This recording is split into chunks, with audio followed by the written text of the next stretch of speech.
Hello and welcome to SquishiVision, where I'm about to react to Ant-Man and the Wasp Quantumania official trailer. So this is the third film in the Ant-Man and the Wasp series, and the first one post Endgame. But obviously, what's more interesting is it's helping set the stage for the next block of Marvel films with its introduction of Kang into the movie part of the MCU. So we're getting a whole bunch. Most of the cast are returning, if not all of them, from like the major cast members of the previous films. But apart from that, we don't know much else other than Kang's a bit, which is interesting because obviously we know a bit about Kang's kind of influence from Loki. So yeah, interesting to see what Easter eggs we can kind of draw from this. So without any further kind of hooing and harring, let's see what this trailer has to offer us.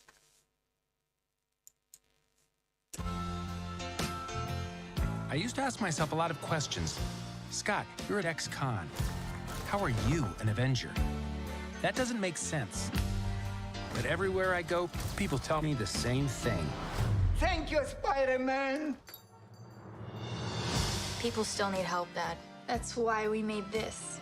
It's like a satellite for deep space, but quanta. Wait a minute. You're sending a signal down to the quantum realm. Turn it off. Now!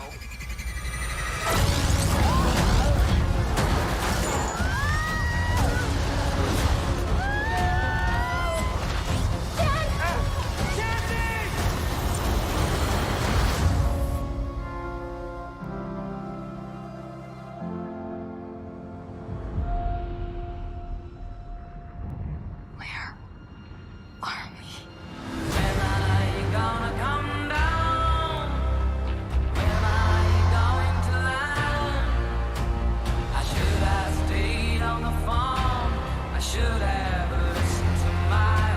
It's a secret universe beneath ours. What are you so afraid of? There's something I never told you. This place. It isn't what you think.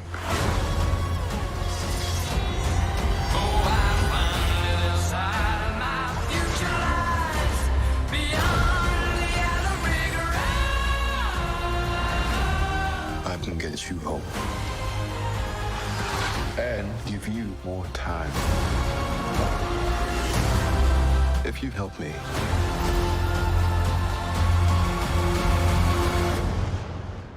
So, what's it gonna be? Ant-Man.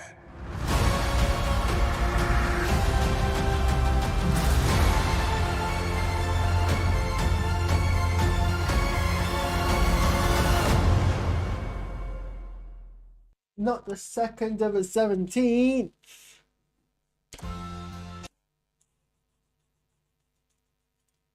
Well, there be content in this. Let's go through a bit more, shall we? I used to ask myself a So we lot. see here a bit more of Scott's life post You an Avenger? Endgame, where he's kind of capitalizing on his hero status, But which I think, people- you know, he deserves to. After everything he's gone through, he deserves to have this level of some fame. You know, yeah, I'll be humble. That's why we made this. And then here we have, okay, so here we have the recast Cassie Lang. I'm not that happy about the recast. I don't think it's fair on the, I can't remember her name. I can't remember her name. But I don't think it's fair on the actress who was in Endgame that they recast her for this. It also is a bit odd because Marvel obviously knew they were making this film. So I'm confused why they didn't cast for this film and then have this actress in the previous film.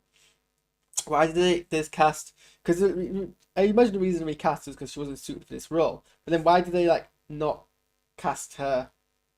Like, I don't think she even had even attempted to be in this film. Like, based on what we saw of her and whatever background stuff we did with behind the scenes stuff we did with her, that was all they used to basically base off overused to basically decide they didn't want to bring her back for this. And I'm a bit confused about that, because like surely they could have just like cast for this film, if you get what I mean, and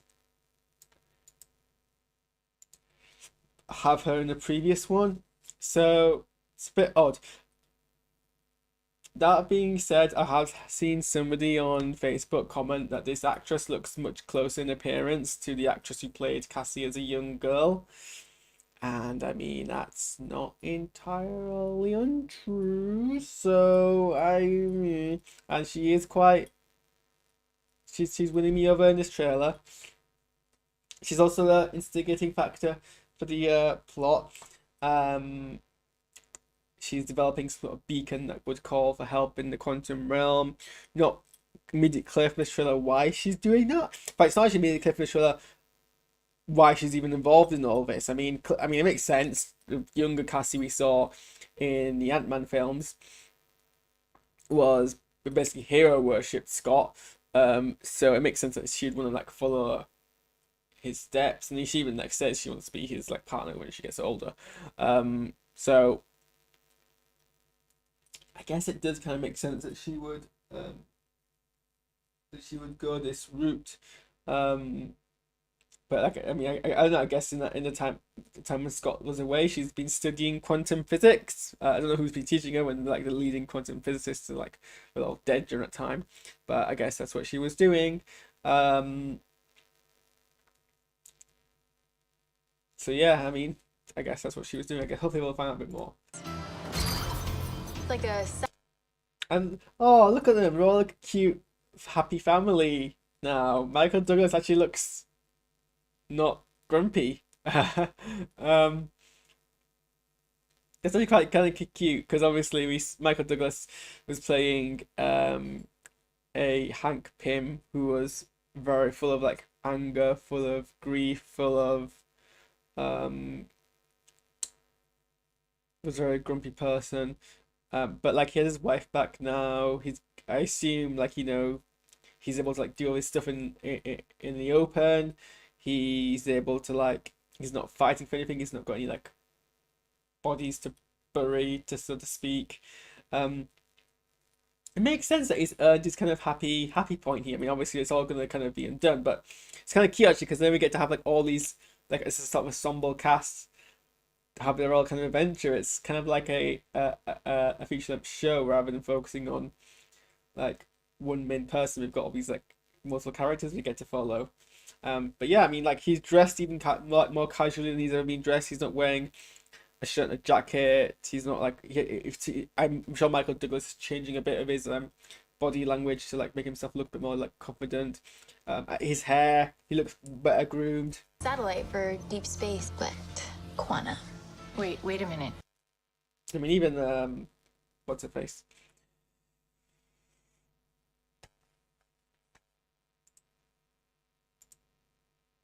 Michelle Pfeiffer looks, you know, I mean, she looked fine in the previous one, but You're sending a signal down to the quantum realm. and we also have Evangeline Lilly returning as Hope Van Dyne with a third haircut. She chooses a haircut in every Ant-Man film. I wonder if that's gonna be jokes about. She's not wearing. She's not got her kind of bob haircut. So it's called. She's not got her long haircut. Shorter one. Turn it off. Now! Yeah, spoiler, but don't turn it off.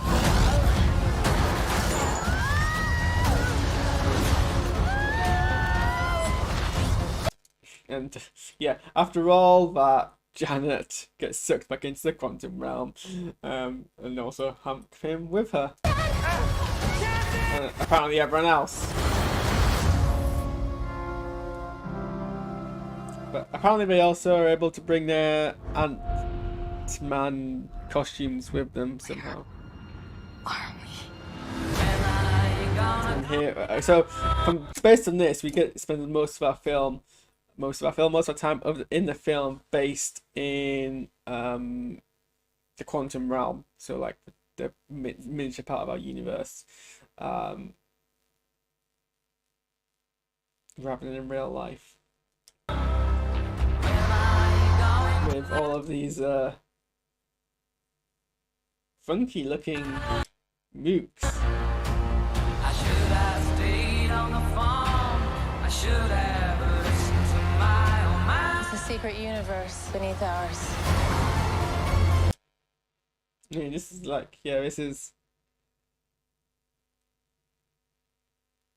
Yeah, I mean, like as a backdrop, it's quite funky. It's very cosmetic. Yeah, cosmetic. It's very. It's got a very cosmetic nature to it. And I think we get to explore a bit more about what Janet Van Dyne had to deal with, and she was stuck in a quantum realm for the 30 years that she was. What are you so afraid of? There's something I never told you. Ooh, secrets. And then our first look at Kang, the Conqueror, the big bad, who is presumably going to have like a prolonged appearance in it, which is, I guess, at odds with Thanos, who kind of was built up but never really interacted with any of the heroes until Infinity War, whereas he's going to have a prolonged appearance in this film. But it's very interesting because obviously he's been introduced already in Loki, although that was He Who Remains, and now we get to see kind of the alter egos that he was so afraid of. And it's interesting to see how this kind of connects with Loki as well. This place. It isn't what you think.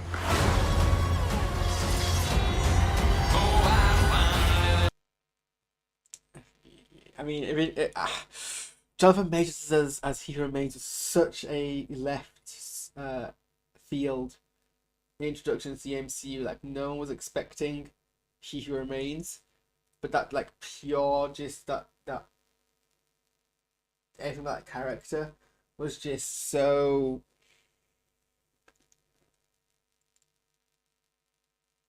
engaging to watch. I a low expectation of his character here. Low expectation of his character.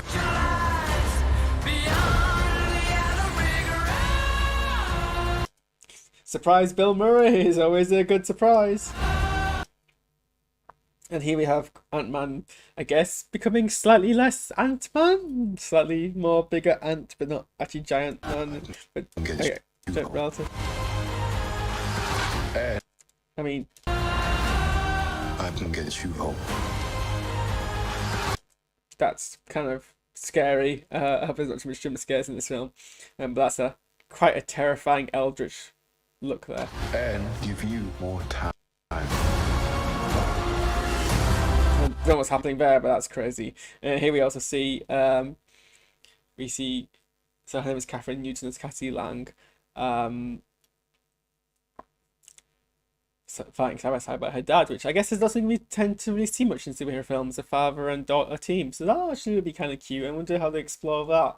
You help me. I mean, they look great. Both of them look great next to each other.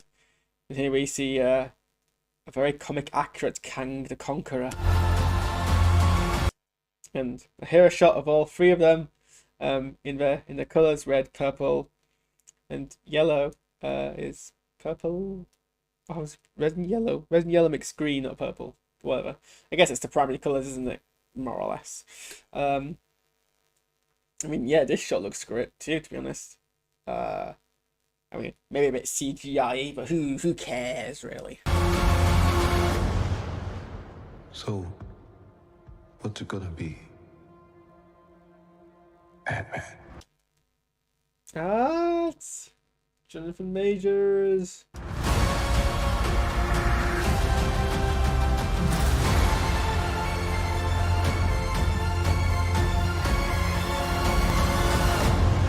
And it's the 17th of February, so just under 4 months. So yeah, that's my thoughts on this trailer.